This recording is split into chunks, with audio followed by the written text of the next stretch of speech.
নদী ও সমুদ্রের ভাসমান আবর্জনা পৃথিবীর অন্যতম বড় পরিবেশগত সংকট, কিন্তু ইতালির এক উদ্ভাবনী প্রতিষ্ঠান এমন এক প্রযুক্তি তৈরি করেছে যা এই সমস্যার সমাধানে এক নতুন যুগের সূচনা করেছে।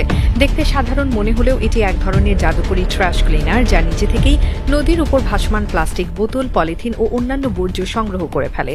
এই যন্ত্রটির গঠন অত্যন্ত বুদ্ধিদীপ্ত। প্রথম দেখায় মনে হতে পারে এর গায়ে অনেক ফাঁক ফোকর আছে, কিন্তু বাস্তবে কোনো ভাসমান বর্জ্যই সেই ফাঁক দিয়ে বের হতে পারে না। এটি পানির উপর নির্ধারিত এক নির্দিষ্ট পথে চলাচল করে এবং নদীর সব ভাসমান বর্জ্যকে ধীরে ধীরে টেনে নিয়ে যায় মূল সংগ্রহস্থলের দিকে। পুরো সিস্টেমটি পানির নিচে স্থাপন করা থাকে, যেখানে একটি দাঁতের মতো চাকতি এবং একটি টারবাইন একসঙ্গে কাজ করে। এই টারবাইন নদীর স্বাভাবিক স্রোত ও ঢেউয়ের গতিকে কাজে লাগায়। যখন পানি স্রোতের সঙ্গে বয়ে যায়, তখন এই যন্ত্রটি সেই শক্তিকে ব্যবহার করে বর্জ্যগুলোকে নির্দিষ্ট পথে ঠেলে দেয়।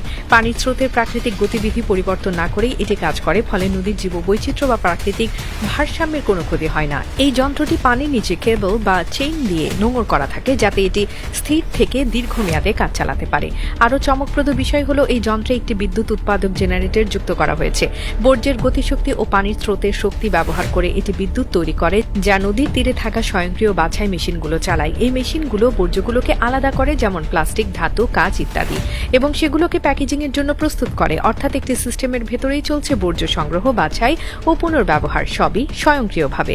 এই প্রযুক্তির মাধ্যমে শুধু নদী পরিষ্কার হচ্ছে না, বরং পুনর্নবীকরণযোগ্য শক্তির ব্যবহারে নতুন দিগন্ত উন্মোচিত হয়েছে। ইতালির বিভিন্ন অঞ্চলে এটি ইতিমধ্যে সফলভাবে চালু হয়েছে এবং পরিবেশ বিজ্ঞানীরা একে ভবিষ্যতে টেকসই বর্জ্য ব্যবস্থাপনার নিখুঁত উদাহরণ হিসেবে দেখছেন।